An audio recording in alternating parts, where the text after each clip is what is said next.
Alors aujourd'hui on est le 3 avril 2013 et je possède une petite carte d'époque et je vais essayer de rechercher les quelques positions d'artillerie, SAP et blockhost que je n'ai pas encore trouvées qui figurent sur cette carte.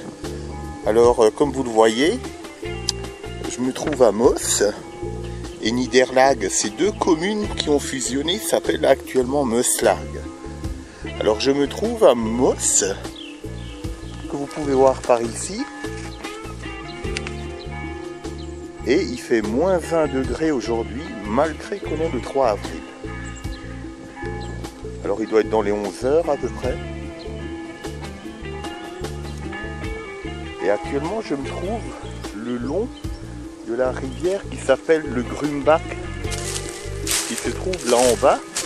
Et donc, ce que vous voyez Niederlag ici se trouve dans cette direction par là-bas. Donc, il y a actuellement la commune de Meusslag. Alors, si vous regardez sur cette carte, on va attendre la mise au point.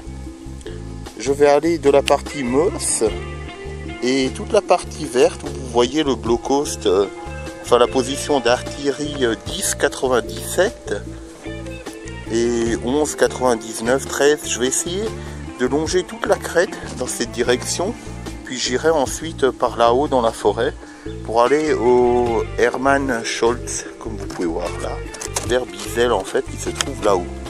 Donc tous ces blocs j'ai déjà trouvé, mais je vais essayer de trouver ceux qui sont là. Alors avant même que je commence ma balade, et c'est même pas signalé sur cette carte, l'idée de base c'était de longer cette route jusqu'au Niederlag, donc Meusslag actuellement. Mais c'est trop tentant de faire la crête parce que je viens de voir déjà des abris et des sapes.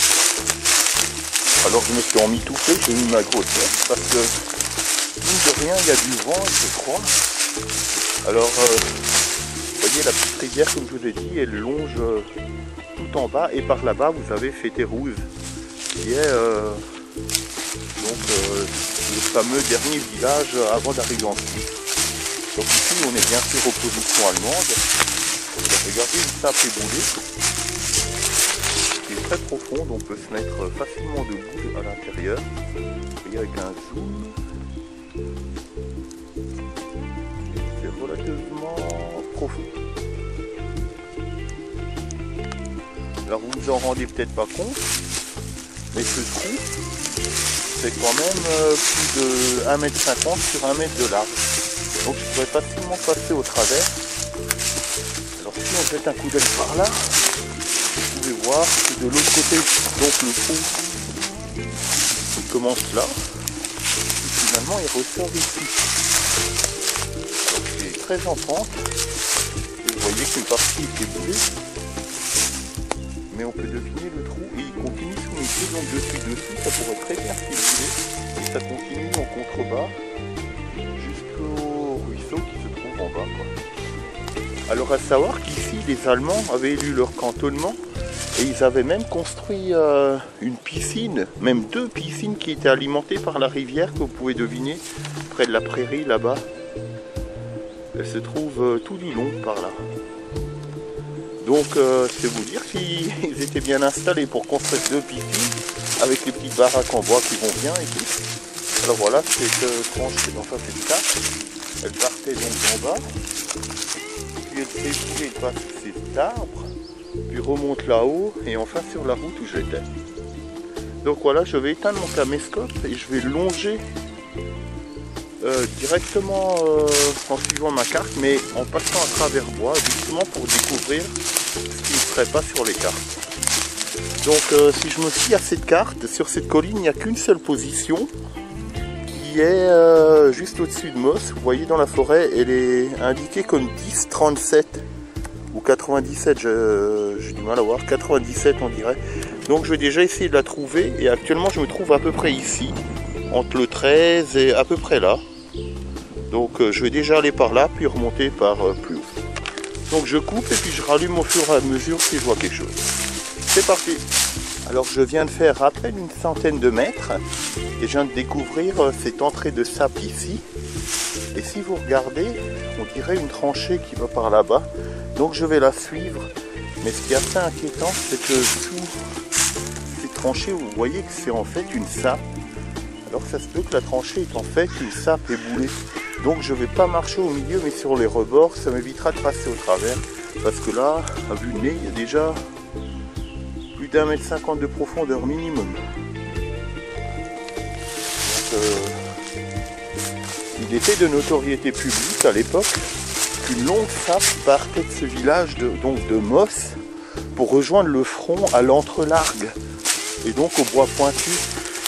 Et donc les soldats allemands y allaient carrément à l'abri. C'était en fait une sape en bois. Vous voyez des trous. Alors je présume que c'est cette fameuse sape qui me trouve dessus. Et vous voyez, il y a encore un trou très profond. Je vais essayer de me retenir à l'arbre. Vous voyez, ça descend profond là en bas et c'est pas du trou de blaireau. Il n'y a qu'à voir la colline. Et donc l'église, je vous l'avais montré, elle était par là-bas. Donc je dois me trouver sur cette fameuse sape souterraine qui allait carrément jusqu'au fond. Donc je vais essayer de marcher sur son trajet et ça m'évitera de passer au travers. Et j'allumerai le caméscope comme dit au fur et à mesure. Donc avançons un petit peu là-dedans. Et donc déplacé de 200 mètres environ et comme vous pouvez voir, la colline est très abrupte. Elle descend jusqu'au Grumbach qui s'est en fait rapproché maintenant du coteau. Donc il coule maintenant carrément contre le coteau. Et vous pouvez voir dans cette direction, comme il est en pente. Donc je devrais me trouver à peu près dans la zone qui était marquée 10,97 sur la carte si j'ai mémoire.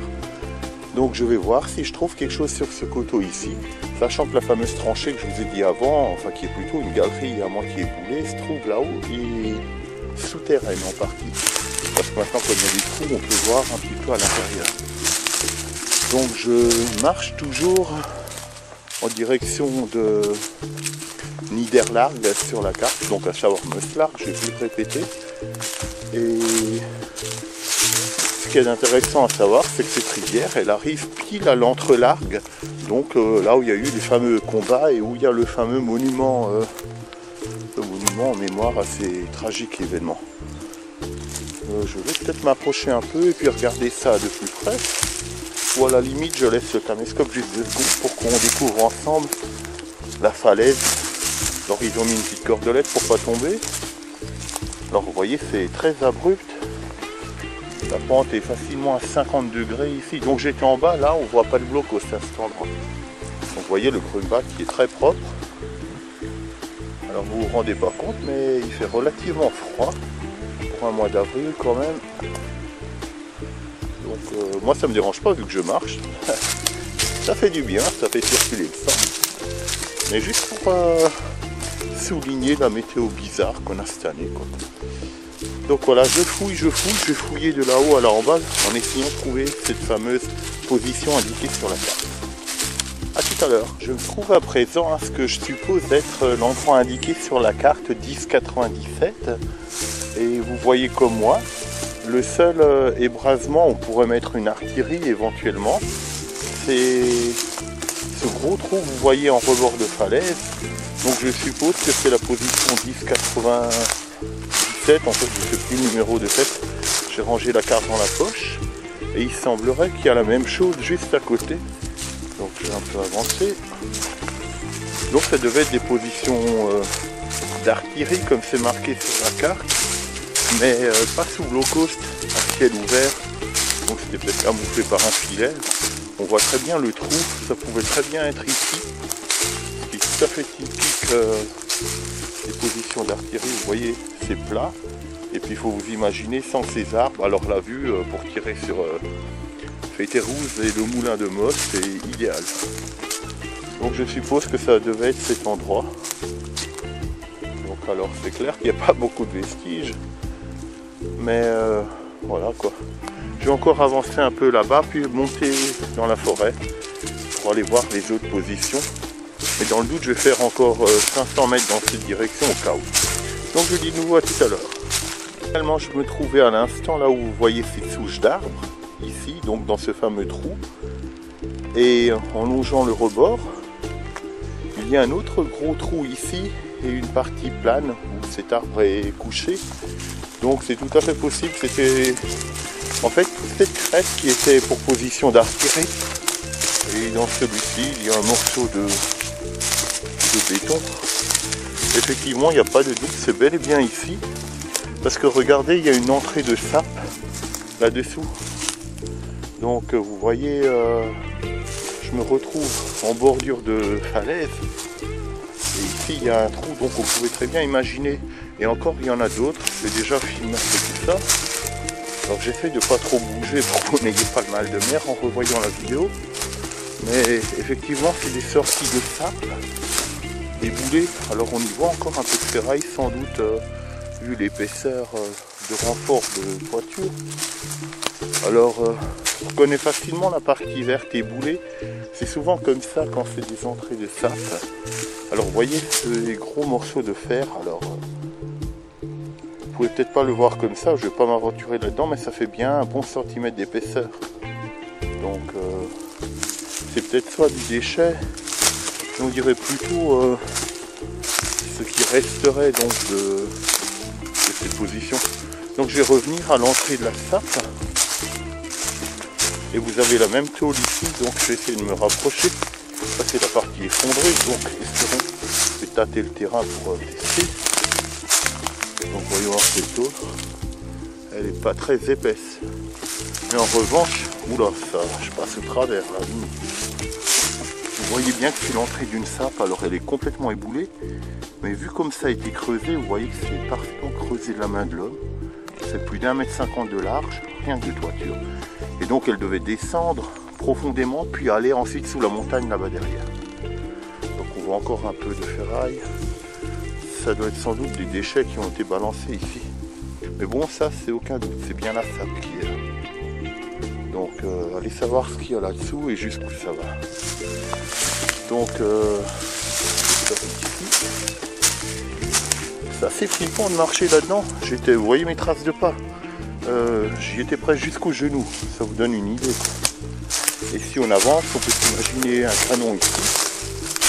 Puis la colline qui est en bas avec le Grumback qui coule dans cette direction vers le front qui se trouve environ à 3 km d'ici. Donc vous voyez un peu la taille de la bête. Donc c'est bien cette fameuse position 10,97. Il n'y a aucun doute là-dessus puisque ça descend pour aller au village. Après il n'y a rien puisque j'ai déjà visité. Donc maintenant je ne vais plus continuer tout droit, je vais carrément couper et aller vers Bizel, vers les étangs là-bas, donc chercher les positions qui me manquent. Vu que j'ai fait d'autres vidéos où on voit justement les autres petites positions que vous avez vues sur la carte. Je les ai déjà filmées, donc inutile de faire des doublons.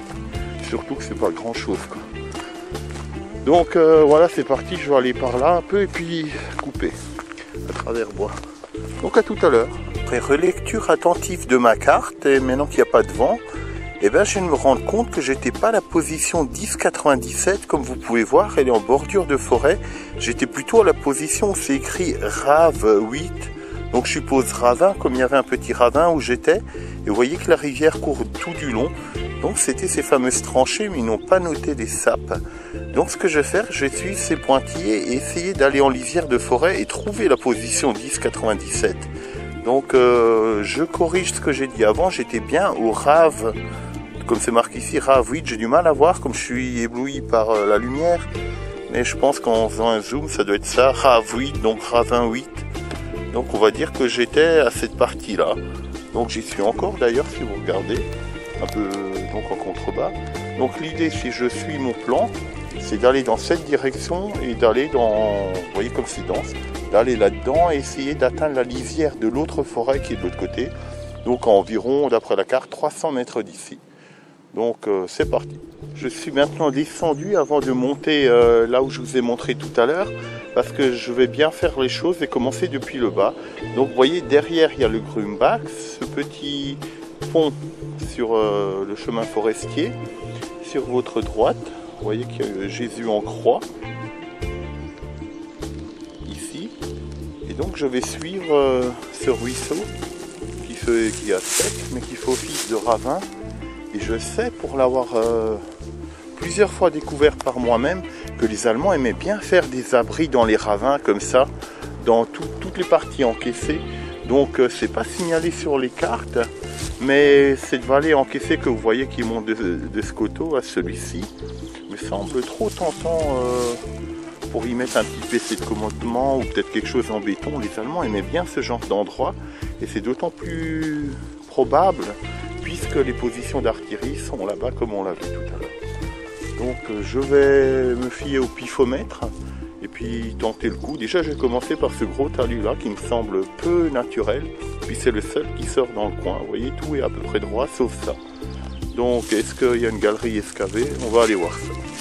Donc j'allume et j'étends au fur et à mesure. Monter sur ce talus que je vous ai montré tout à l'heure qui me semblait suspect. Et effectivement il n'a rien de naturel puisqu'il y a un début tranché ici. Et tout ce gros tas que vous voyez en fait c'est les déblais d'un début de sape très profonde qui court sous mes pieds, donc je vais la suivre. Alors ce petit trou que vous voyez, alors moi je m'en approche pas parce qu'il est vraiment très haut. Je me trouve sur le dessus d'une galerie et ce trou fait à peine 20 cm sur allez, on va dire 60 de long. Et si je prends une pierre, vous voyez que c'est très profond. Et en bas je vois même un peu de ferraille. Donc je vais éviter de marcher là-dessus pour pas passer au travers. Ce qui prouve bien que toute la colline en fait ici est un vrai gruyère. Donc je vais un peu fouiner. Et puis je rallume en faisant attention où je mets mes pieds. Donc à tout à l'heure. Alors j'ai laissé ma sape partir dans la colline là, elle est très grande. Et je suis allé voir les dessus, il n'y a plus rien. Donc je pense qu'elle traverse toute la colline pour ressortir à Niederlargue de l'autre côté. Et donc je suis revenu en arrière, puisque de temps en temps je voyais juste des trous. Donc les trous d'éboulement de cette fameuse sable. Donc inutile de prendre des risques. De toute façon, en l'allongeant, je n'ai rien trouvé. Donc je suis revenu près du ruisseau qui se trouve tout là-bas et je le suis pour arriver donc en plein champ et puis rejoindre cette route forestière pour trouver la position 1097. Donc sachant que sous mes pieds ici c'est des tunnels. Alors vous entendez des bûcherons, hein, ça tronçonne fort. Alors espérons que je pourrai fouiller dans la forêt sans me prendre un arbre sur la tête. Donc je vais déjà longer ce ruisseau et voir de rejoindre la route forestière un peu plus haut qui devrait se trouver environ à 200 mètres maintenant. Donc je rallumerai plus tard en longeant ce mini canyon. Il y a peut-être un blocos ou quelque chose à aller savoir. Donc allons-y. Là en bas donc ça fait chou blanc, ça n'a rien donné. Et par contre j'ai rejoint la route et surtout j'ai découvert ces monticules que vous voyez.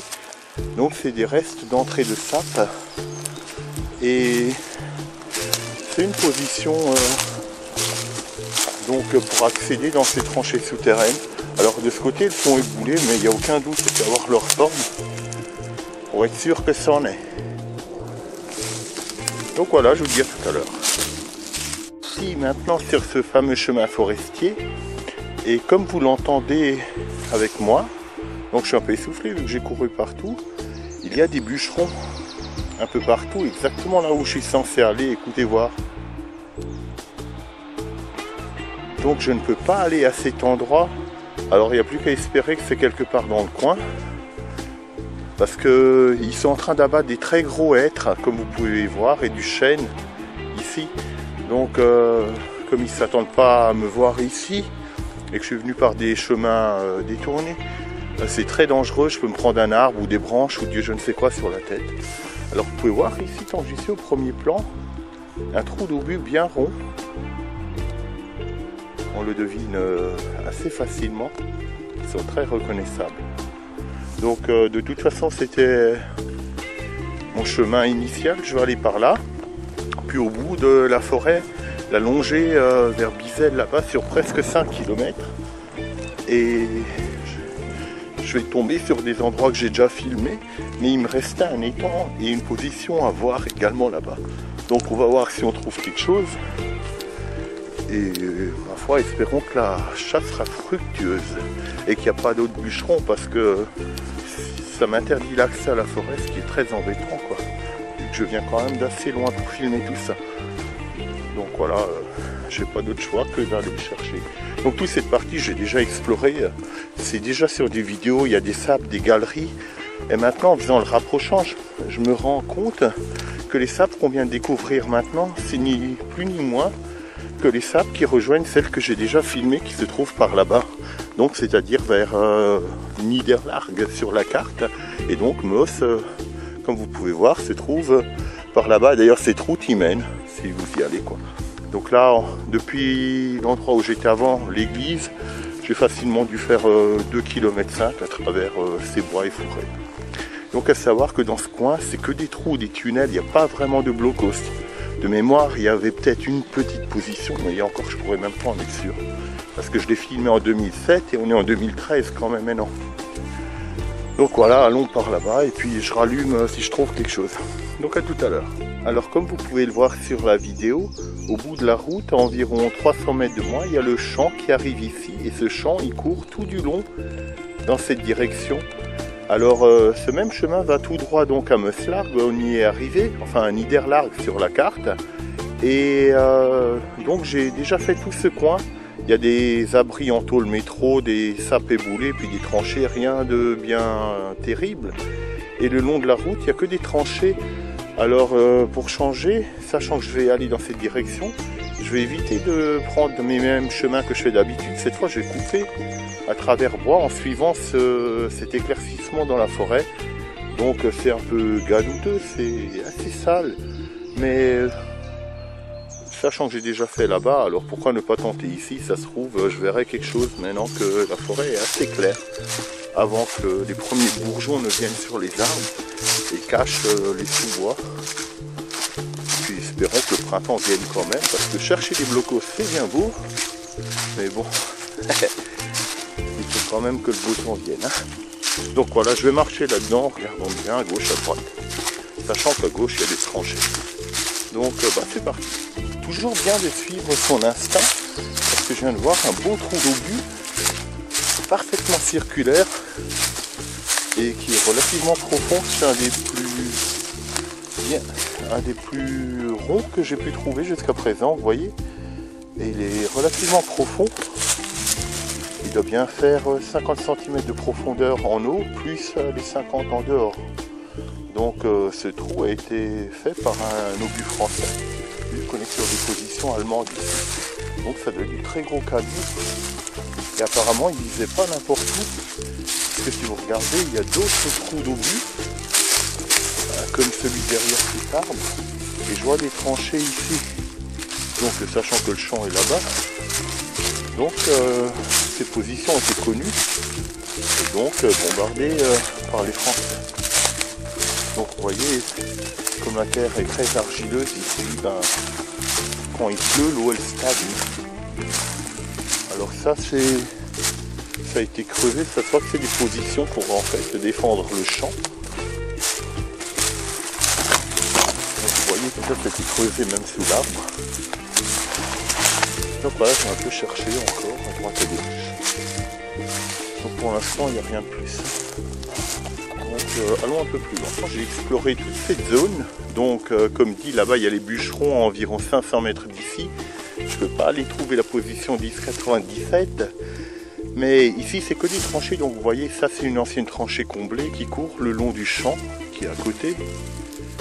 Et comme j'ai déjà exploré la partie là-bas, je vais en sortir. Puisque ça ne sert à rien de marcher inutilement dans la boue. J'ai longé la route pour rejoindre mes positions qui sont relativement loin d'ici encore. Donc, tant que j'y suis, je vais juste vous montrer deux petites choses intéressantes. Donc vous voyez les dernières maisons de Niederlarg, donc comme dit Meuslarg. Donc ça c'est une maison récente qui est là, et le village se trouve derrière ce bois que vous voyez là, juste en bas quoi. Et dans ce bois il y a des tranchées, des galeries, des abris en tôle métro complètement cassés, et vu que les villageois ils balancent des trucs. Et dans la petite forêt de l'autre côté, il y a aussi quelques tranchées, mais sans plus, c'est également noté sur la carte. Et tout au loin, vous allez voir des peupliers. C'est la route qui mène à Sepois-le-Bas, le haut pardon. Et tout en bas des peupliers, il y a le bois pointu qui va commencer. donc là où il y a eu les fameux combats, et sur la droite, ben, c'est les premières maisons de Bizel que vous voyez. Et donc Bizel était un grand cantonnement allemand. Donc voilà, en se tournant vers la droite, donc c'est ma direction. Derrière cette chapelle que vous allez voir, que j'ai également déjà filmé, en longeant la crête, à peu près à mi-hauteur, et même sur la carte que j'ai, il y a un blocos allemand qui se trouve exactement ici. Alors il est plein de détritus, il est assez grand, mais il n'est pas sur la carte que j'ai ici. Donc ça veut dire que les cartes, ce n'est qu'un repère, mais pas une fin en soi, puisque tout n'y figure pas. Donc pour ma part, je vais aller de ce côté et essayer de voir ce qu'il y a en fait à peu près ici, en admettant que je puisse y accéder, donc derrière l'étang. Puis j'ai vu qu'il y a 2 positions d'artillerie sur ma carte. Et sachant que par là, il y a beaucoup de positions d'artillerie, même sous béton, mais tout ça a été filmé déjà en 2008. Alors, vous entendez le vent. Je vais me tourner un peu pour pouvoir parler. Donc je vais aller voir ça et puis je rallumerai un peu plus. Alors me voici maintenant au niveau de la chapelle qu'on a vue tout à l'heure. J'irai vite faire quelques photos. Et puis en haut de la côte, je vous ai dit qu'il y a un blocos qui n'est pas sur les cartes. Donc tout en haut de cette côte, j'irai juste en prendre une photo et puis vite jeter un coup d'œil de son état actuel. Et pour vous situer, donc je viens de toute cette lisière de forêt, de tout là-bas, donc de Meuslargues. Donc le bout de bois que vous voyez qui va... Enfin celui-ci exactement, c'est donc Meuslargues qui est juste derrière. Donc toute cette forêt, je l'ai déjà entièrement explorée, à savoir que tout là-bas, il y a des positions d'artillerie, et maintenant on va aller chercher de ce côté. Donc je vais vous montrer sur la carte. On va attendre la mise au point, et puis que le vent ne bouge pas trop ma feuille. Donc comme vous voyez ici, on a Niederlargues. Et moi, j'ai longé toute cette route que vous voyez ici. Donc la position 1307 n'existe plus, elle est dans les champs. Et en fait, je suis légèrement plus bas, c'est-à-dire ici. Donc cette position, eh ben, on est censé la voir tout à l'heure. J'ai jeté un coup d'œil. Donc vous voyez, c'est la 604. Comme vous pouvez voir là. Ici, c'est le fameux étang. Donc l'idée, c'est de trouver celle-ci, cette position, puis celle-là, et voir celle-ci. Et éventuellement celle-là qui est juste à côté. Et ces positions-là, je les ai toutes déjà filmées, donc c'est pas la peine.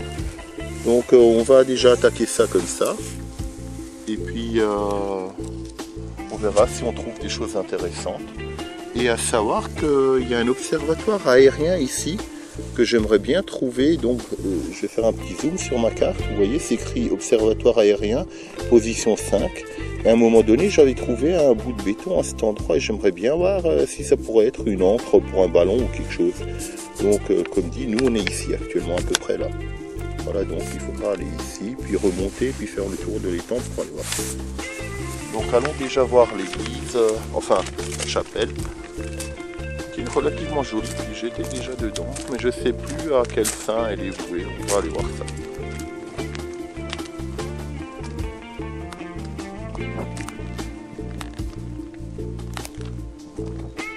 Devant le porche de la chapelle, et vous voyez que c'est écrit Reinhardt sur le perron. Donc si j'arrive à faire un zoom, ou Reinhardt, je ne sais pas comment on dit. Voilà, donc entrer mais sans commenter pour le respect des lieux.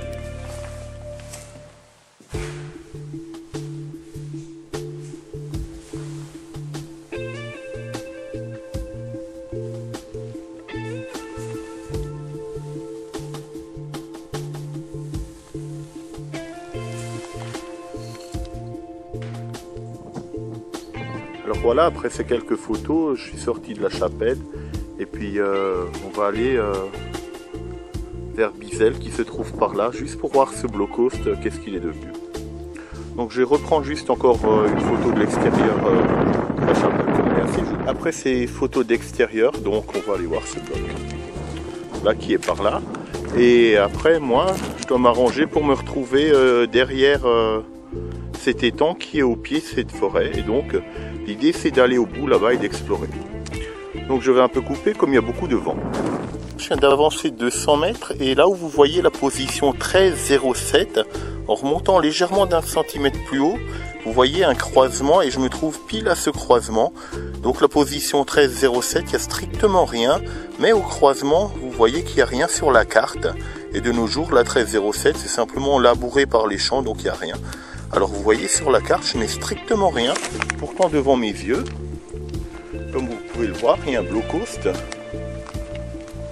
Alors comme il est dans ce talus, il est particulièrement bien caché et je pense qu'ils ne pouvaient pas le repérer avec les avions. Oui, c'est tout à fait le bloc coast que j'avais repéré, qui est relativement grand. Et il est comblé évidemment, alors il faut vous imaginer tout ça excavé, donc vous pouvez rentrer aisément à l'intérieur. Donc il est encore en bon état, mais il sert de dépotoir malheureusement. Comme vous pouvez voir, il est relativement vaste. Donc si je fais un 120 degrés, vous voyez qu'à l'intérieur il fait facilement, en fait on dirait qu'il y a deux pièces qui font environ 4 mètres sur 4. Allez savoir s'il communiquait avec les extérieurs. On voit des renforts de ferraille et il n'y a que l'entrée qui est cassée finalement. Vous voyez la ferraille qu'il y avait dedans.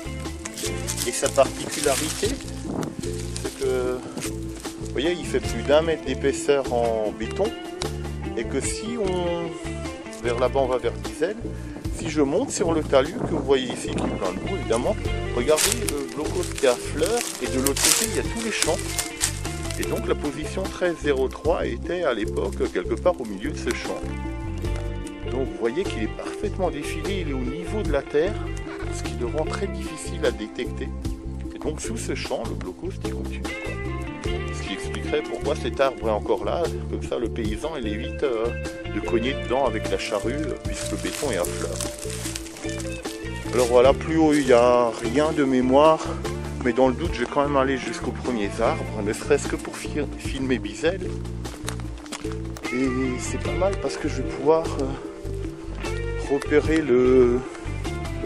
la supposée position d'artillerie, vu qu'elle est notée sur les cartes. Alors, ce qui est bien, vous pouvez voir Bizel d'ici. Alors, je vais faire un petit zoom, donc cette ferme est assez récente. Et donc vous avez tout le village de Bizel qui est par là. Donc voilà, ça continue. Et donc au bout là-bas, derrière les arbres, là vous avez ces bois. Et le bois pointu, étrangement on le voit même d'ici, c'est le fameux bois que vous voyez là derrière, les ronces. Voilà, donc ça se trouve à vol d'oiseau à 3 km d'ici. Et moi, je dois aller derrière l'étang que vous voyez là.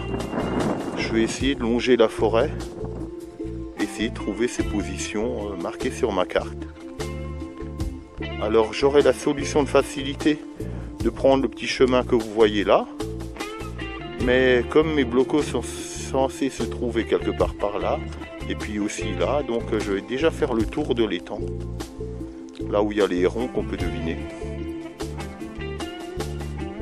Alors ils sont quelque part là. Donc vous voyez, je suis pas loin de la chapelle. Donc c'est parti, je vais dans la forêt, je vais faire tout le tour là-bas et je vais aller près de l'étang. Voilà, à tout à l'heure. À présent, à la position 6,04 sur ma carte. Alors vous voyez, si vous regardez bien, il y a un grand contournement comme ça. Et au pied de cet arbre également. Et c'est complètement comblé. Ça a servi de déchets verts. Les bûcherons, ils ont tout mis là-dedans. Et on peut voir quelques bouts de blocs de béton. Mais ce ne sont pas des blocs de béton d'origine, ça a été rejeté dedans. Alors à côté de cette position, il y a les tranchées qui s'ouvrent là en bas. Et avec un peu de chance, il y a une petite sape ou quelque chose. Alors vous voyez, bien sûr, ça a été excavé. Il y a même un ancien chauffe-eau là-dedans. Vous voyez, ça a servi de déchet, tous ces trous. Donc ça a été creusé puis comblé. Vu qu'il y a un accès par la route là-bas depuis le village de Moss maintenant. Donc les gens ils viennent balancer leur saloperie ici. Et vous voyez les tranchées qui courent vers l'étang en bas. Alors tout ça, vous voyez les trous ici, ça a été comblé tout. Donc il n'y a plus rien à voir. cette position 603, sur micro, on peut deviner qu'il y avait des trous pour accéder sur le vieil sap éboulé. Donc ça va vers la chapelle en bas, tout en bas vers le pré. Donc je vais vite aller voir ce fameux observatoire que j'ai vu sur la carte. Il me semble qu'à une époque j'avais vu un bout de béton quand j'étais là en 2007. Je vais aller revérifier vu que c'est juste à côté. Donc voilà, alors je cours. Et ça m'étouffe un petit peu. Mais ça fait du bien. Et du coup j'ai plus froid. Donc je dis à tout à l'heure. À l'instant à cet endroit que vous voyez là, cette petite cuvette. Donc cette fameuse route qui va vers Bizel et Fellbach dans ce sens. Une autre route va à la chapelle où on était là-bas. Et dans l'autre sens, vous allez vers Meuslar, mais par une autre route. Et j'arrive à l'endroit sur la carte indiqué comme observatoire aérien. Et à l'époque, j'avais bel et bien vu un low cost, du moins du béton. Et vous voyez que j'ai bonne mémoire puisque c'est effectivement encore le cas. Le béton ici. Et ici, c'était donc... il y avait peut-être un ballon d'attaché ici, allez savoir. Vous voyez, le béton est tout à fait différent. Il est lisse et ouvragé à cet endroit. Donc c'est un petit bloc qui fait environ 1,50 m de long pour la partie que vous voyez là, sur 3 m de long maximum. À moins qu'il y avait des tranchées en dessous, je ne sais pas. Et une partie démolie qui est ici. Donc vous voyez qu'il descendait sous terre assez profondément. Qui est également lisse, avec la tranchée qui court derrière. Et tout derrière, vous avez des tranchées qui courent. Donc c'est pas exclu que le ballon était accroché quelque part ici. Et que les soldats se réfugiaient là en dessous. Et comme c'est une carte française que vous avez vu que j'ai dans les mains, il est fort possible que, enfin c'est même certain que les Français connaissaient cette position, ce qui expliquerait qu'ils ont tiré dessus pour entièrement démolir ce lieu, quoi. Donc c'est intéressant de savoir qu'il y avait un ballon d'accroché là. Et juste derrière le bois que vous voyez environ à 500 mètres d'ici, il y a plein de positions d'artillerie. Mais bon, je l'ai déjà filmé, on ne va pas éternellement refilmer la même chose. Et vous voyez, il y a des galeries d'accès en dessous. Le paysage entièrement ravagé derrière le bloco vous montre bien que c'était pilonné et qu'il y avait également des tranchées. Et ici, c'est un impact de bombe, ici aussi, là-bas derrière. Et puis là-bas c'est du tranché par contre. Donc ça a été copieusement arrosé dans le coin.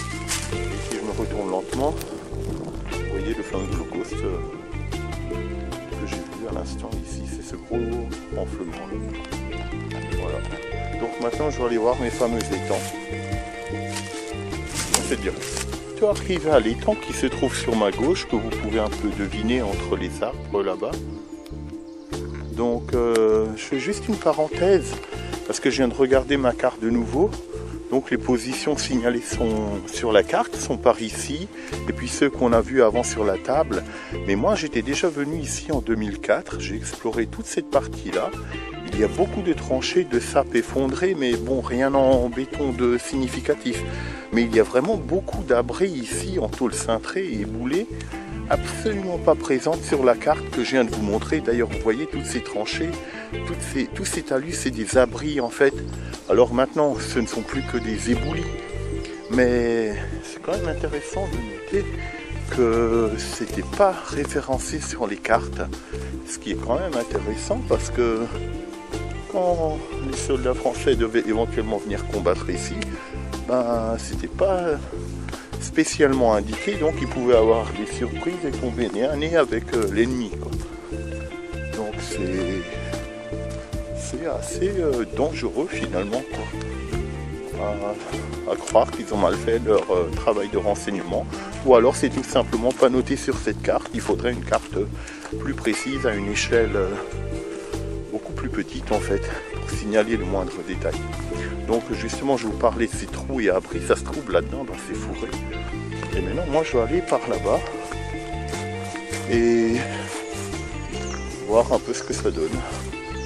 Et l'on dit c'est que c'est une propriété privée, du moins l'étang. Donc moi je vais aller dans la forêt, peut-être que la forêt elle n'est pas privée. Je vais aller voir. Alors je ne suis pas allé tout au bout du chemin puisque c'est une propriété privée. mais je suis dans la forêt en suivant les tranchées et c'est assez décevant parce que c'est juste des trous comme vous voyez et des tranchées à moitié comblées ici.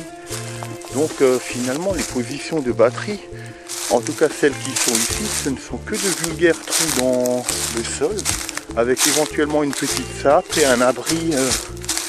Tout ce qui est plus sommaire, ça devait être forcément de l'artillerie de campagne, même pas sous abri, peut-être camouflé avec des branches ou une bâche. Et ça se limitait à ça. Et à mon avis, ils sont conditionnels.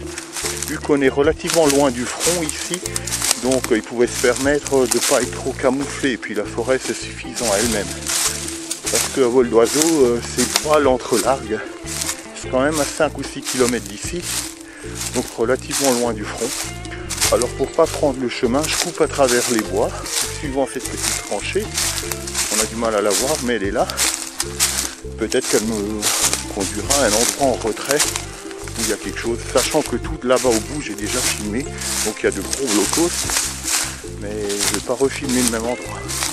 Donc là je coupe à travers bois et j'ai un bon champ de vision. Je ne rallumerai que si je trouve quelque chose. De ce bourbier inextricable, alors regardez un peu la densité de la forêt et à part des trous d'obus il n'y a rien, même pas des tranchées, il n'y a strictement rien là-dedans. Et tant que j'y étais, alors regardez l'état de la route, je me trouve à présent à plus de 6 ou 7 km de mon véhicule qui est à Amos et j'ai marché quasiment jusqu'à la forêt de Bizel et je vais essayer de trouver encore une dernière position que j'ai vue sur la carte ici, en espérant que c'est autre chose qu'un simple trou comme les autres que j'ai trouvés. D'ailleurs le dernier il était tellement petit que je ne me suis même pas donné la peine de le filmer. Et après je vais traverser ce champ juste pour le sport et je vais vous montrer un blocos que j'ai découvert qui est sur aucune carte, ni sur IGN, ni sur cette carte d'état-major, ni sur d'autres cartes que j'ai. Et il est assez vaste, il a 2 ou 3 entrées, je me souviens plus. Et il est malheureusement il est explosé à l'intérieur, mais c'est un des plus grands que je connais du coin. Il fait presque 20 mètres sur 20 et je vais essayer de voir ce qu'il est devenu depuis 2006, si j'ai bonne mémoire quand je l'ai filmé. Alors toute cette forêt là, je l'ai déjà filmé, il y a des positions d'artillerie, il y a des choses intéressantes, mais j'ai même fait 2 vidéos là-dessus. Donc ce ne sera pas à l'ordre du jour. Et chose intéressante, après pour rentrer chez moi, je vais prendre cette route pour éviter de passer 2 fois au même endroit. Et par le plus grand des hasards, ça va m'emmener vers des positions d'artillerie que j'avais déjà filmées. Mais je ferai d'une pierre deux coups, ça me permettra de voir ce que c'est devenu entre temps. Alors vous voyez l'état du chemin comme moi, qui est sauf praticable en véhicule en tout cas. Donc voilà. Je coupe et je vous dis que finalement je suis revenu de ce bout de chemin que vous voyez là-bas et c'est qu'un vulgaire trou comblé de déchets, donc ça vaut vraiment pas le coup, je ne l'ai même pas filmé, c'est vous dire.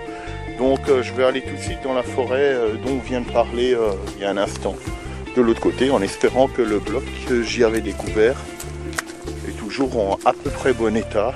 Il y a aussi des tranchées, j'en profitais pour regarder un peu mieux et j'avance juste un peu dans ce pré pour vous montrer la forêt où j'étais à l'instant, où j'ai rien trouvé de particulier. Donc c'est là, à ce bout ici, et puis là dedans.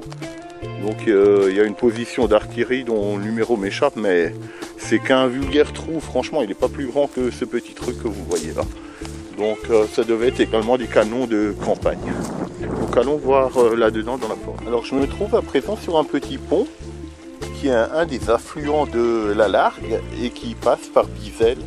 Donc il coule dans cette direction vers Bizel. Et si vous regardez sur ma carte, à cet endroit dans le champ, dans ce petit champ entre ce ruisseau et cette forêt où on va voir mon fameux blocos, il y a une petite position d'artillerie dessinée avec quelques dessins en bleu signifiant qu'il y avait effectivement des canons mais posés à même le champ ici. Donc exactement à cet endroit. Donc c'était intéressant à souligner. Et la partie que j'ai explorée, comme dit, c'était cette partie-là. Voilà, maintenant on va monter là-dedans, dans cette forêt. Et en suivant ce chemin, vous arrivez sur la route qui va à Fellbach, qui se trouve là-bas. Et à gauche, Bizel, comme nous venons de le voir. D'ailleurs, vous voyez une des premières fermes, tout au loin de Bizel là-bas. Donc tout ça c'était fortifié, il y avait des tranchées. Et par là-bas, il y a beaucoup de positions d'artillerie. Et pour ma part, je vais prendre un de ces chemins et couper directement vers les tranchées qui mènent à mon blocos que j'ai découvert et qui n'est sur quasi aucune carte que moi je possède en tout cas. Peut-être que des gens non, mais pas moi. Et j'ai des amis qui ont recherché ce fameux blocos, je ne voulais pas leur dire où c'était, rien que pour les enquiquiner. Maintenant que je filme, vous saurez où il est. Voilà, vous allez en lisière de forêt, vous allez à peu près au milieu de ce bois. Donc voilà, j'éteins et puis on rallumera. Alors ce fameux blocos est particulièrement difficile à trouver. Même moi qui connais son emplacement, j'ai du mal à le retrouver parce qu'il n'y a aucun chemin qui mène, c'est la jungle. Et j'étais une fois tombé dessus par hasard, justement en ratissant la forêt en espérant trouver quelque chose. Alors, pour l'instant je tourne en rond, je ne le trouve pas. Et j'ai déjà fait plusieurs fois la crête. À l'instant, sans le trouver, à part des trous d'obus, donc il y a un micrète, on tirait dessus. Donc je vais encore fouiller jusqu'à ce que je le retrouve. Mais je pars pas d'ici avant de l'avoir retrouvé. Ça m'agace parce que j'ai pas trouvé le blocos. J'ai dû passer à côté sans le voir. En tout cas, je sais qu'il est là-dedans et je vais y retourner. Mais bon, vu que je suis allé au bout de la forêt, vous reconnaissez la route dont je vous ai parlé avant. Donc Bizel par là, Fellbach par là. Et ce blocos, il est sur les cartes IGN. D'ailleurs, il est même sur le livre de Vincent Hier et Bernard Burchi, puisque de mémoire, les plans ont été déjà relevés par Christophe Agri, si je ne m'abuse. Et bon, comme je suis ici, alors tant qu'à faire, autant le filmer. Donc toutes ces positions étaient desservies par une voie de 60 qui partait du village de Hirzbach, enfin de Hirzing, pardon, de la gare d'Hirzing pour venir ici. Donc c'est un bloc qui fait environ 5 mètres sur 5, c'est un gros cube. Et il était toujours plein de déchets et inondé les 3 quarts du temps. Je pense que maintenant ça doit être encore pire, puis c'était déjà le cas avant. Alors effectivement c'est pire. Et cette fois il est bien inondé. Et évidemment on ne pourra pas rentrer dedans. Mais de toute façon c'est un bloc de presque un petit PC de commandement, quelque chose comme ça. Donc je vais faire une série de photos vu que je ne peux pas rentrer dedans. Et puis de toute façon j'avais déjà fait une vidéo dessus, donc ça fait juste un doublon. Mais en tout cas c'est bien de voir comment il a changé en 2013. Et dès que j'ai fini les photos, je vais retourner dans ma forêt là-bas. Donc c'est parti pour les clichés.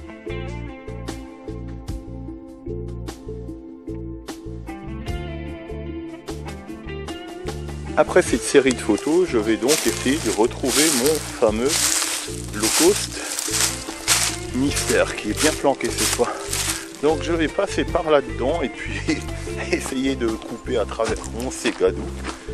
Et on se dit à tout à l'heure. Voici à présent de l'autre côté de la forêt et la route dont je vous ai parlé tout à l'heure, vous pouvez voir, elle va vers ici, vers Fellbach, juste après le champ.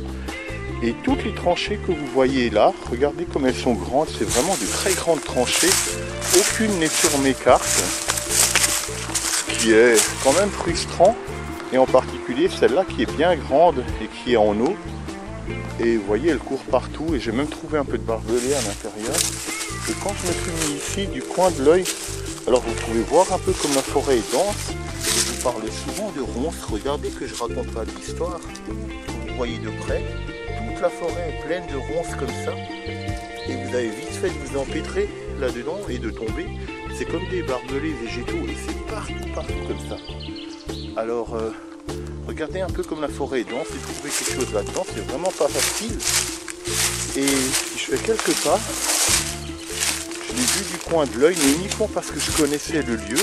On arrive à deviner le blocos dont je vous ai parlé. Mais il faut vraiment avoir de bons yeux. Ça ressemble à un talus par là-bas derrière. Vous voyez cette chose là qui ressort comme un dôme avec un zoom x100. Et bien c'est un bout du blocos dont je vous ai parlé. Vous voyez, il effleure très peu. Mais il faut vraiment avoir l'œil. Mais avant ça, il y a un grand étang qui s'est formé ici avec la pluie qu'il y a eu ces derniers temps. Et toutes ces tranchées récoltent l'eau, ça coule là-dedans. Donc je vais rallumer le blocos un peu plus tard, enfin le caméscope quand je serai au blocos, et j'en profite pour suivre ces tranchées. Comme ça au moins c'est sûr que j'y arriverai, parce que je devais communiquer avec le fameux blocos dont je vous parle. Il n'a pas de nom, donc je ne peux pas lui en donner un. Mais je tiens quand même avant de couper de vous montrer ces fameuses tranchées et donc les positions qui tiraient également d'ici vers les Français. Vous voyez, c'est pas de la tranchée d'amateur. Hein. Donc voilà. Donc, alors je m'approche toujours de ce fameux blocos, mais vous voyez dans les tranchées on trouve des choses encore assez anciennes, comme ce petit récipient, je ne sais pas quoi il fait, qui paraît bien vieux. Cette vieille bouteille avec un bouchon en porcelaine dessus, et on devine très bien la tranchée qui arrive en fin de forêt à la lisière là-bas. Alors une bassine dans la tranchée, vous pouvez la voir dans l'eau, elle est à l'intérieur. Ça se peut que ça ait été jeté en déchets, mais bon, pas forcément.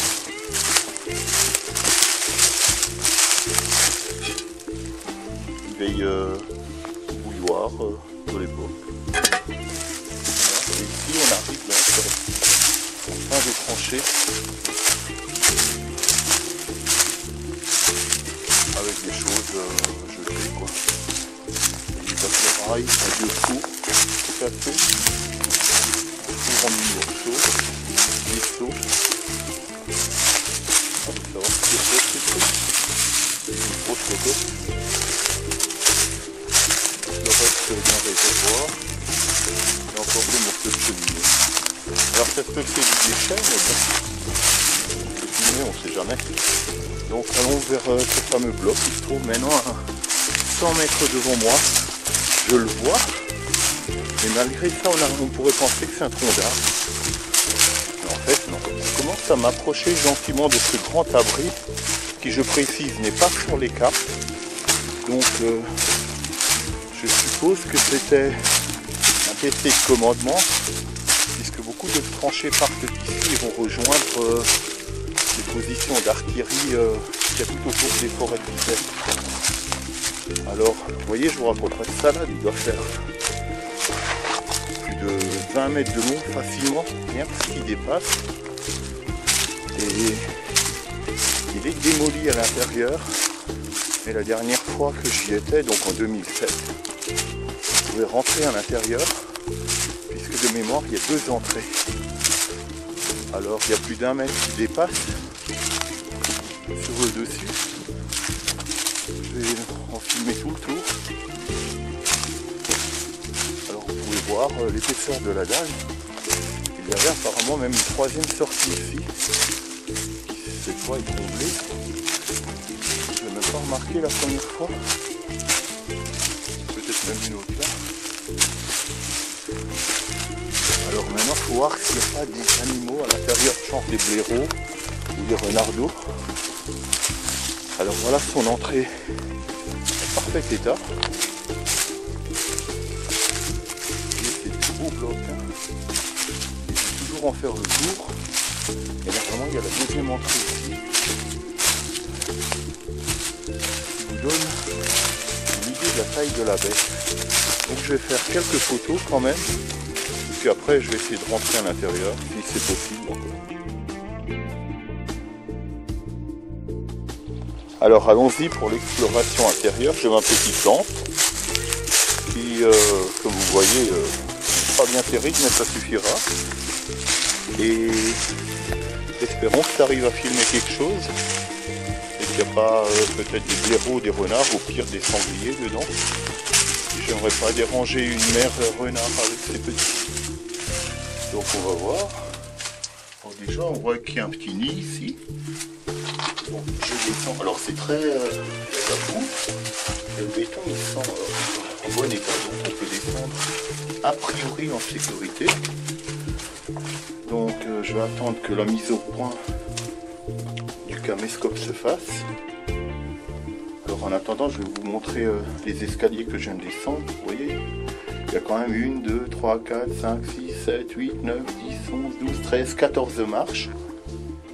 Alors la porte, il n'y a pas de porte. Alors allons-y et espérons qu'on y voit quelque chose. Donc c'est un très gros bloc-host. Vous voyez la sortie de l'autre côté. Mais malheureusement, on n'y voit pas grand-chose. Je vais essayer de faire quelques photos au flash. Parce que là, ma lumière, elle sert quasiment à rien du tout, quoi. Donc c'est parti pour quelques photos au flash.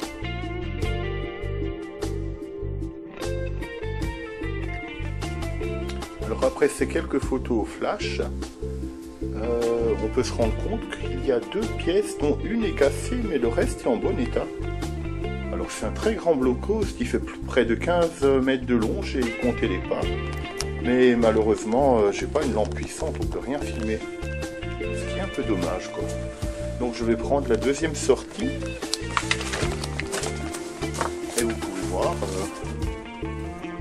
c'est vraiment un bloc-host quasi en très bon état. Il y a juste une partie qui est glissée là, qui serait même assez facile à refaire, quoi. Donc voilà, il faut connaître, sinon vous ne trouvez pas. Alors vous voyez, il y a de belles factures, hein. Voilà donc cette sortie. Et on voit ici un impact de balle tiré en biais comme ça. Je vous vois ici. Peut-être un charter qui a tiré à la carabine. Donc voilà pour ce bloc. Je vais peut-être faire encore une photo.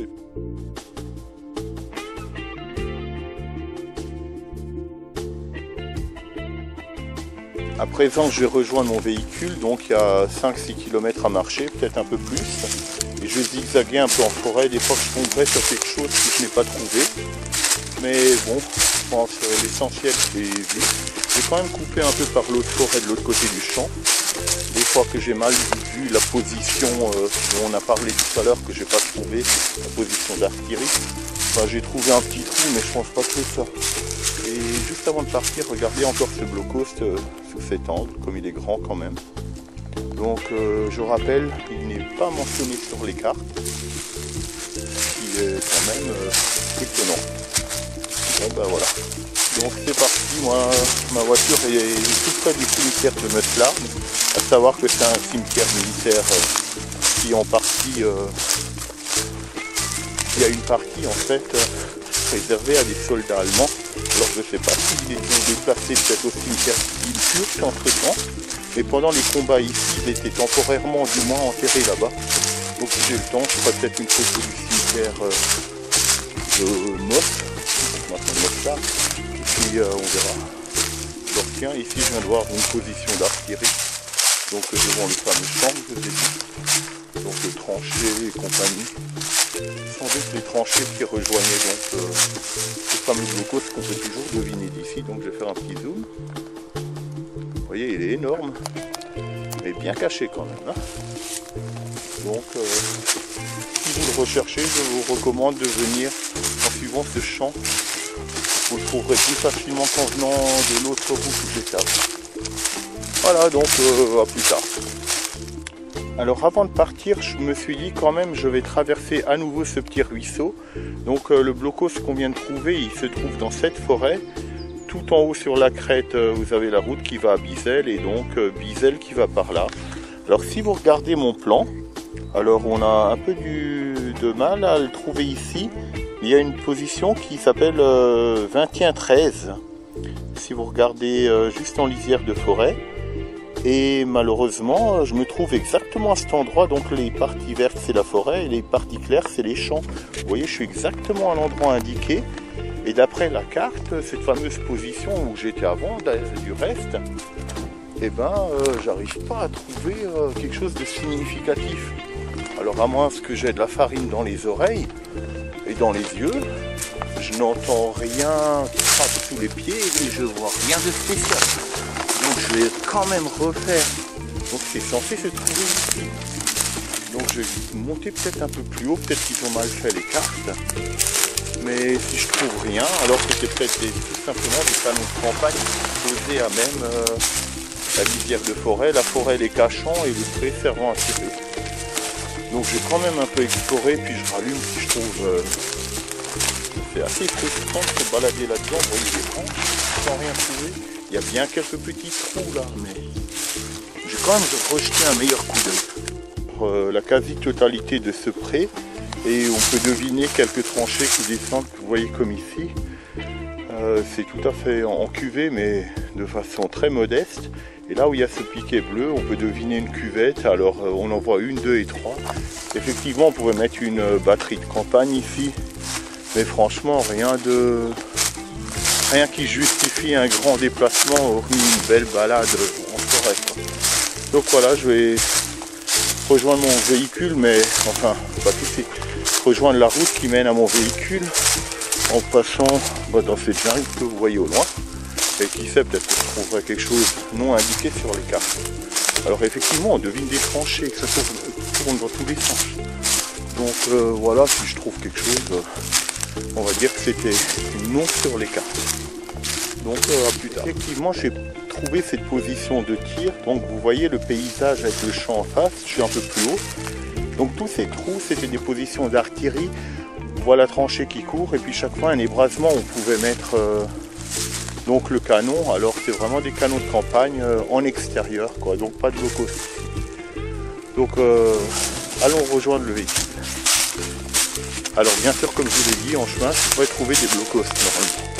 Ceux que j'avais déjà filmés, donc je jetterai un coup d'œil éventuellement.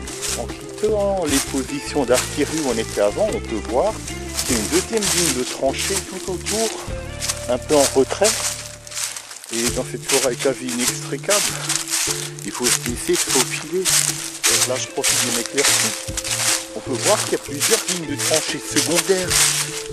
On pourrait dire même des tranchées de deuxième et troisième ligne qui servaient sans doute à permettre aux soldats allemands de reculer si jamais les premières lignes se faisaient prendre ou nous donner. Donc voilà, c'est un bois très dense, abandonné comme ça, mais il n'y a presque rien à voir là-dedans. C'est vraiment une forêt qui sert de coupe et de bois de chauffage. Donc il y a un peu de tout, d'être. Donc voilà, faut balader comme moi. Alors c'est pas un chemin, c'est simplement une rangée d'arbres qui a été coupée sur toute sa longueur. Et vous voyez, ils sont plantés comme des rangs d'oignons. Et de temps en temps, on voit un gros trou, un impact d'obus ou une tranchée qui court par là-bas. Rien de bien exceptionnel. Donc un peu plus loin, on verra des choses plus intéressantes. Mais comme dit, j'ai déjà filmé. On peut éventuellement voir comme ça évolue. Donc voilà, je vous dis de nouveau à tout présent, j'ai rejoint la route forestière qui va me mener à Moss. Et je vous avais parlé d'un endroit sur la gauche, donc c'est-à-dire par là, où j'avais découvert en 2006 beaucoup de choses non mentionnées sur les cartes. Alors regardez, le terrain est particulièrement plat. Et comme par hasard, il y a un monticule ici, et un peu plus loin, ces fameuses sapes et abris que je vous avais parlé, et aussi des monticules qu'on mettait devant les canons pour justement les camoufler un peu et les faire un talus de protection. Alors vous voyez, tout ça c'est pas naturel, et souvent c'est tout simplement l'excavation d'une sape. Alors je vais vous en montrer un juste pour le sport. Mais à savoir qu'il y en a beaucoup plus ici, il y en a au moins une bonne cinquantaine dans le coin de ces talus. Alors vous voyez comme ça descend sous tranchée en dessous. Donc tous ces talus, évidemment c'est boulé maintenant. Alors vous voyez, pour vous imaginer que c'est une sape qui court là-dessus, qui est complètement cassée, comme cet énorme trou. D'un côté typique d'une sape ou d'un abri souterrain, donc une première excavation là, et puis une de l'autre côté qui fait bouler, il y a forcément, probablement un abri là-dessous, et donc il y en a tout du long comme ça. Donc j'avais déjà tout exploré, c'est que des trous dans le même genre, et de temps en temps on voit le trou qui mène à la sape. Et pour situer un peu les lieux, en continuant 200 mètres dans cette direction, on arrive là où j'avais mentionné, où la carte mentionne l'observatoire aérien. Donc voilà, tout ça, il y a des tranchées qui courent, et rien de tout ça n'est sur ma carte. Voilà, c'était juste une parenthèse, je rejoins la route et puis je continue vers les fameux blocos dont je vous ai parlé tout à l'heure, et puis ensuite mon véhicule. Belle cimetière. C'est temporairement mon chemin forestier que vous devinez ici. Et donc ma direction c'est par là pour aller à Moss. Je viens donc de l'autre sens. Et on peut aller tout droit et environ à 300 mètres, vous avez la fameuse chapelle où on était avant. Donc ce serait trop simple pour moi d'aller directement vers les blocos dont je vous ai parlé. Je préfère passer par ce petit bout de bois que j'ai pas tout à fait exploré. Et on va voir si je trouve des trucs. Donc j'ai déjà un gros trou d'obus ici, vous voyez. Et il y en a un autre là qui est plein d'eau. Et il y en a également un qui est juste là devant, qui est beaucoup plus modeste. On voit la flotte à l'intérieur. Donc on se trouve sur ma gauche, là où on a vu le fameux observatoire aérien qui se trouve là à 50 mètres dans cette forêt. Donc c'est vue du champ cette fois-ci. Donc moi j'ai rejoint la lisière de la forêt que vous devinez là-bas. Il y a un champ qui va finir par rejoindre la route où je suis censé me trouver normalement, qui va par là-bas. Donc tant qu'à faire, autant passer par la gadoue, peut-être qu'on trouvera quelque chose. Sachant qu'il y a des positions d'artillerie sous béton là-bas qui sont relativement intéressantes. J'ai même trouvé des moutons morts à l'intérieur. Ça vous donne une idée à quoi ils servent maintenant. Donc allons-y par là et puis je rallumerai quand j'y serai. J'ai vers la droite, comme vous pouvez voir ici, quand mon regard a été attiré par un gros trou d'obus et surtout le gros talus là-bas qui n'a rien à faire ici. Donc on dirait un blocos, mais j'en suis pas sûr, c'est peut-être un gros tas de bois. Et ici on dirait l'entrée d'une chape éboulée. C'est effectivement le cas.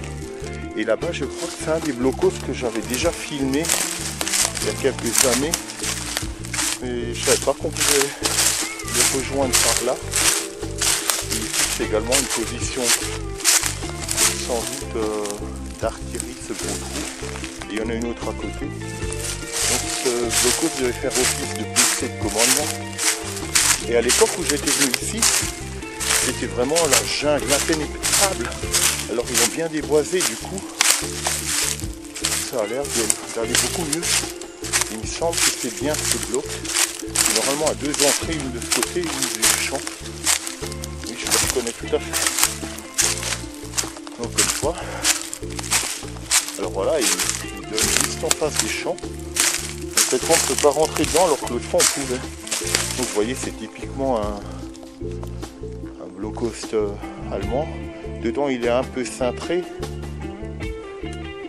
et avec une grosse couche de béton sur le dessus à cause des obus, vu qu'il y a des positions d'artillerie dans le coin. Donc à savoir que les positions d'artillerie dont je parle depuis un moment se trouvent là-bas en lisière de forêt, environ 300 mètres d'ici.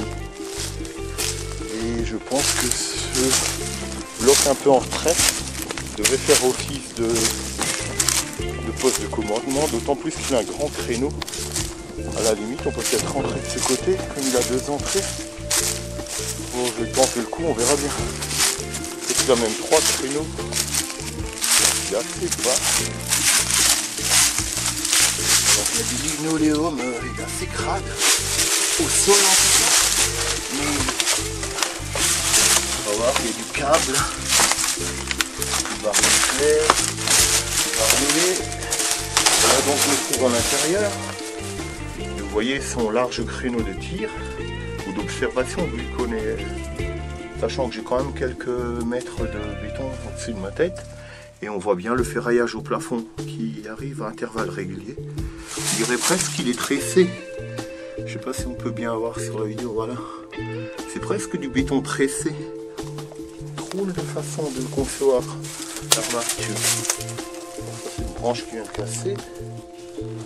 Et voilà ce qu'on peut en dire. Il a deux entrées, il fait environ, allez on va dire à la louche, 2 mètres sur 2 mètres 50. Pour si j'arrive à me tenir debout et je fais 1m80, si on enlève la terre, il doit faire à peu près 2 mètres de haut. Vous voyez le gros câble avec un créneau par là. Voilà, petit bloc mais en retrait par rapport à la position d'artillerie. Donc je vais refaire une photo de ce petit bloc pour le souvenir et puis pourquoi pas l'intégrer à la vidéo. À présent, je vais longer le champ comme il n'y a qu'une tranchée qui court là tout du long pour rejoindre les positions fortifiées. Et moi je vais rejoindre le calvaire que vous arrivez peut-être à deviner d'ici. Je vais essayer avec un zoom lent. Voilà, donc je vais me retrouver là pour aller finalement vers le Long César et rejoindre Meuslargues. Sachant que toute cette forêt, je l'ai explorée en long, en large, en travers déjà. Si je trouve quelque chose de nouveau, ça sera limite un miracle.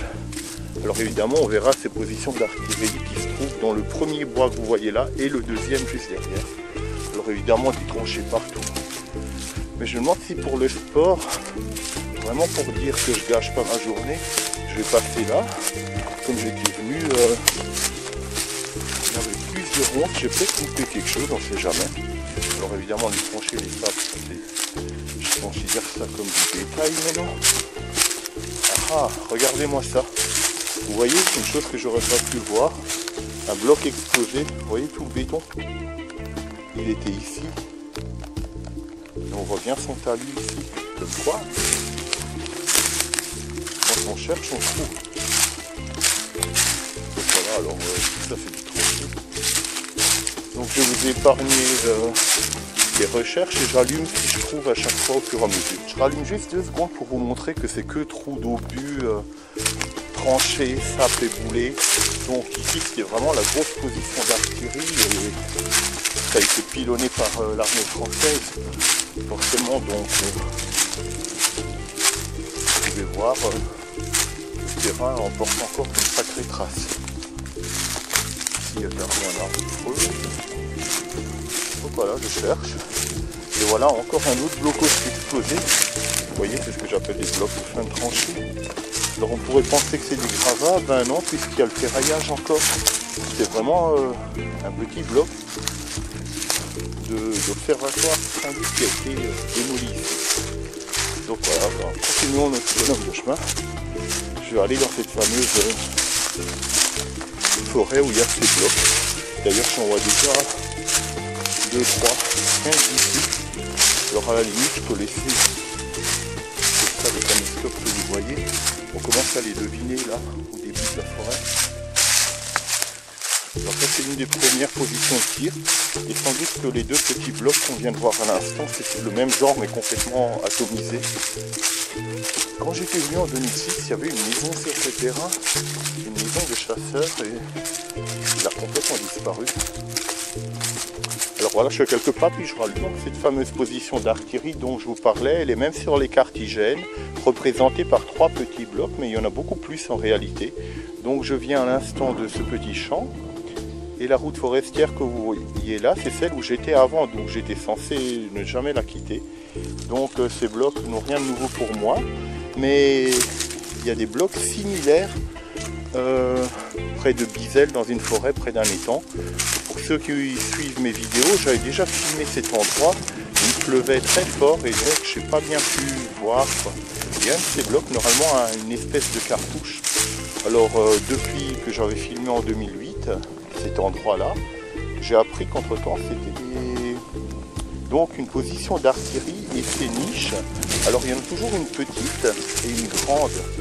Alors la petite c'est celle-là, elle servait à contenir les munitions et la grande servait à abriter les soldats en cas de riposte de l'armée française. Et entre les 2 blocs, il y a un grand espace qui était entuvé à l'époque. On mettait le canon de là et il tirait dans cette direction, donc vers Fétérouze, le Larguin et l'Entre-Largue à ses poils hauts. Et puis c'était vraiment destiné à canarder là-bas, quoi. Donc comme vous pouvez voir, il y a un premier bloc là, un deuxième, alors tout inondé bien entendu. Donc je vais essayer de pas éteindre le caméscope au fur et à mesure. Et le porche que vous voyez ici, en fait c'est une tranchée qui filait tout du long. Donc, vous voyez, il y a pas mal, hein. Donc celui-ci est là. Alors c'est tout petit à l'intérieur. Évidemment tout ça pour faire il y en a un de cassé que je vois là. On va essayer d'en filmer au moins un à l'intérieur pour vous donner une idée de la taille. Alors ça serait le grand bloc. Il fait même pas 2 mètres carrés quoi. Vous pouvez voir que moi le plafond est propre.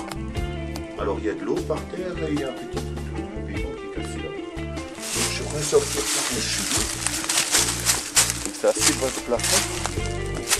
Alors celui-ci est cassé. Faut être contrôlé. Alors ça c'est le bloc où j'étais à l'instant. Et vous pouvez voir le panorama que ça donne sur ces blocs qui sont quasi tous identiques sauf le dernier de mémoire. Alors je vais prendre une photo de cet endroit en panoramique histoire d'avoir un souvenir. C'est reparti pour la visite après ces photos. Alors nous voici au fameux bloc exposé. Et celui-ci avait un cartouche et il était légèrement cintré par rapport aux autres. Et je soupçonne qu'il a été volontairement dynamité. Parce que vous voyez, il n'y a pas beaucoup de ferraillage, donc il n'y avait aucun intérêt pour les ferrailleurs. Parce qu'il avait un cartouche, vous voyez, il manque cette partie qui a volé à plus de 30 mètres en arrière et qui a atterri ici. Alors soit ça a été traîné, soit ça... quelqu'un a voulu la voler, je sais, mais voyez un peu. On arrive à lire qu'il y a des trucs dessus. Bien voir. Alors là, qui est bon en allemand? Moi malheureusement je ne parle pas allemand, c'est un tort, mais bon, j'arrive à reconnaître, on dirait presque U3 ou UMAD Donau. Donau c'est le Danube en fait. Alors je vais essayer de prendre une belle photo de ce cartouche.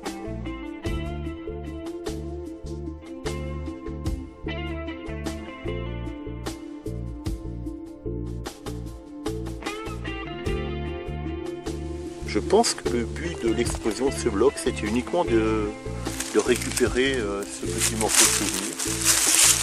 Je ne vois pas vraiment la logique pourquoi il y aurait juste celui-ci d'arraché, sachant que c'est le seul qui a quelque chose d'écrit ici.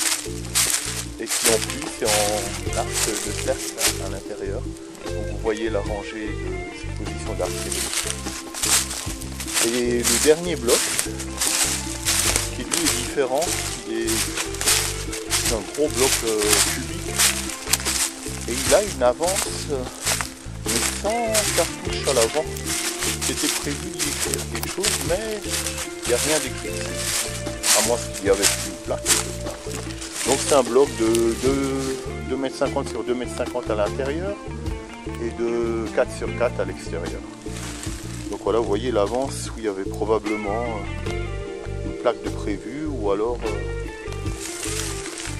il y avait réellement quelque chose que quelqu'un a prélevé, on va dire, poliment.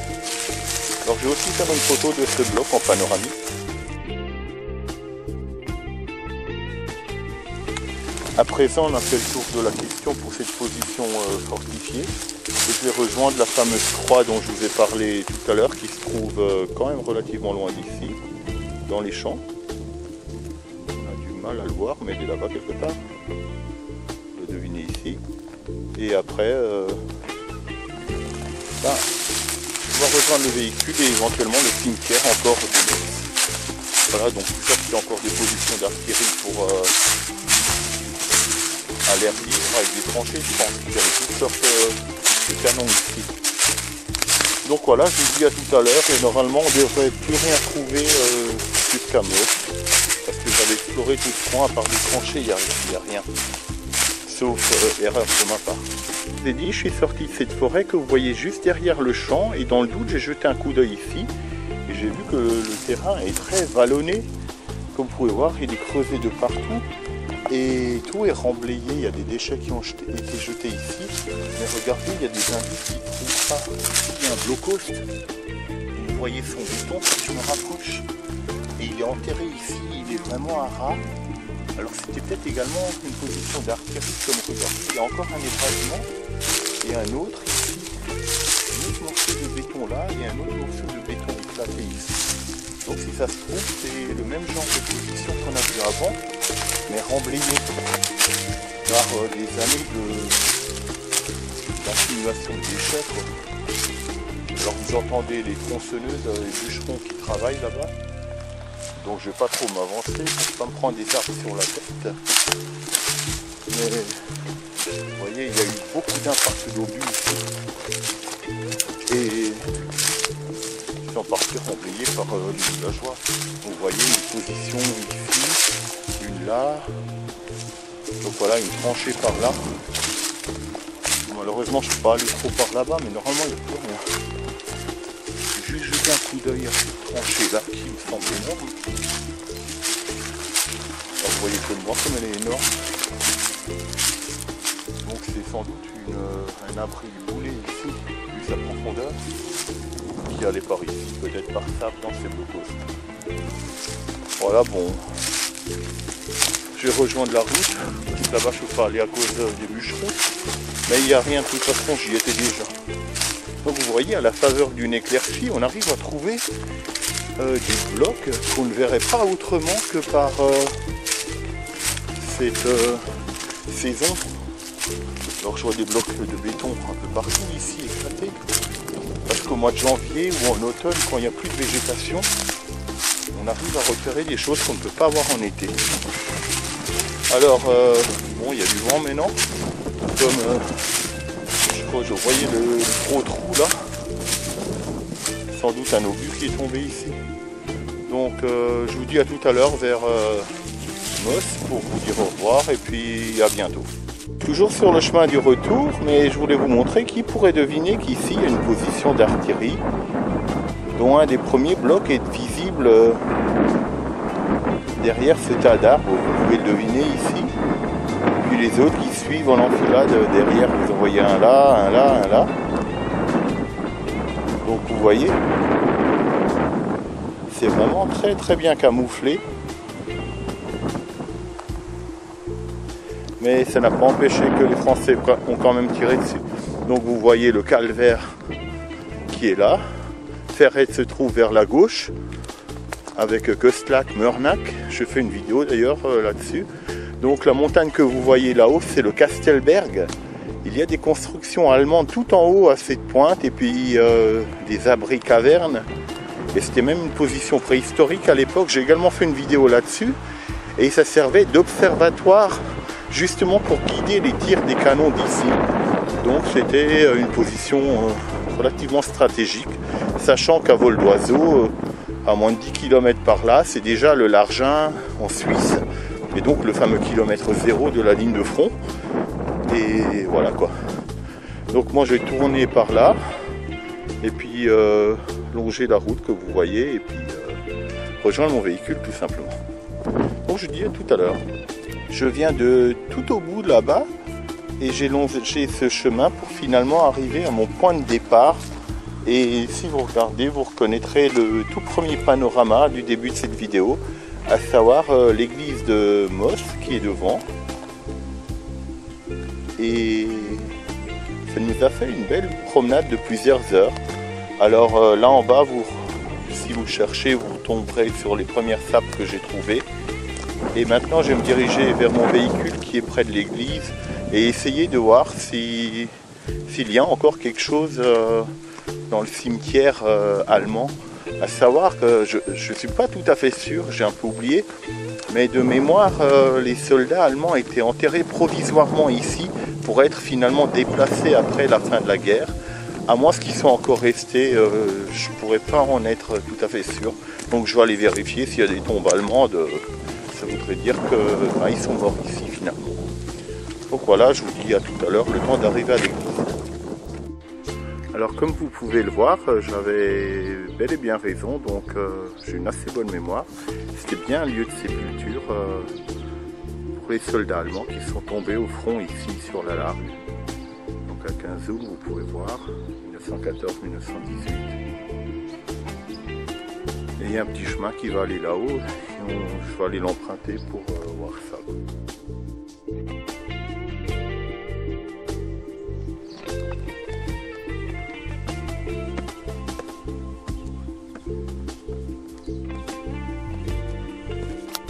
Alors vous pouvez lire comme moi, en souvenir à l'ancien cimetière militaire des soldats français et allemands de la Grande Guerre tombés en cette contrée, 1914-1918, et à la mémoire des soldats natifs de Moss et de Niederlach tombés en 1914-18 sur les divers champs de bataille.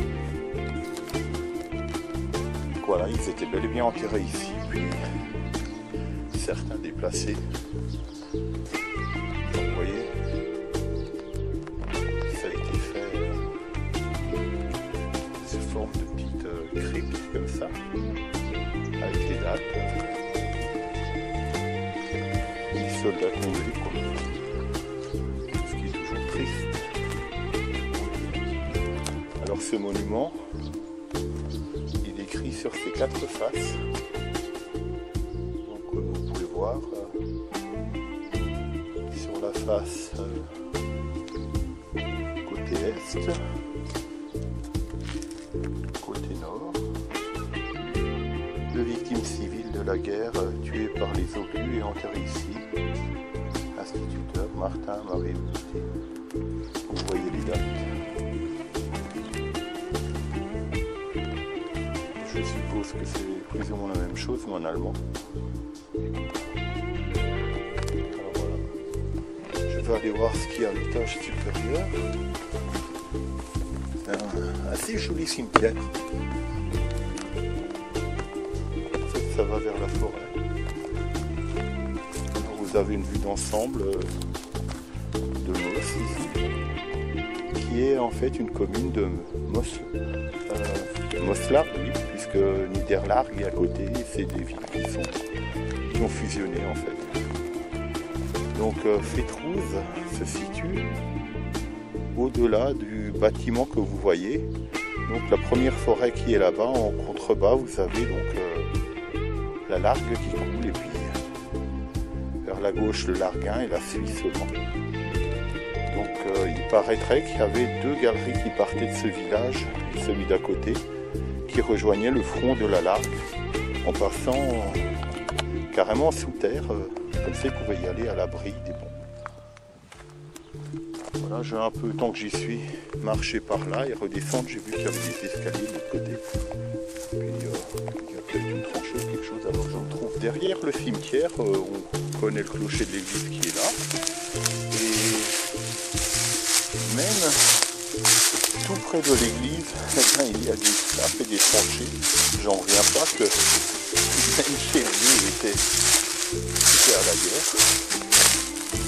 Alors, vous voyez, il y a une entrée de par qui est fondée en partie. La tranchée remonte là-haut. C'est pour vous dire à quel point il y a même des poules. Si vous regardez, là je me retrouve à la ferme. Voilà, et donc la tranchée qui court par là. Donc là-bas, je vais pas aller si je vais tomber dans la ferme et que c'est les champs de toute façon. Alors voilà, tout ça pour vous dire que le moindre mètre carré pouvait éventuellement servir de champ de bataille. Alors quelqu'un construit une petite cabane ici. Et vous voyez, tout ça c'est des tranchées qui courent et la partie en champ là-bas, bon, a été comblée et cultivée depuis. Mais c'est juste pour souligner le côté incroyable que même les lieux autour des cimetières pourraient servir de champ de bataille. C'est hallucinant. Donc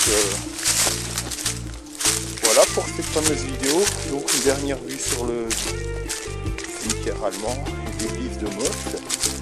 Et moi je rejoins mon véhicule qui se trouve là en bas par ce chemin d'accès pour arriver donc ce que j'appellerais le monument, vu qu'il y a le calvaire là, avec la vue. Donc il y a une route pour piétons aménagée ici, vu qu'il y a des escaliers en bois plus bas. Donc je vous dis au revoir, à bientôt, et j'espère que cette balade vous aura plu. Au revoir, à bientôt.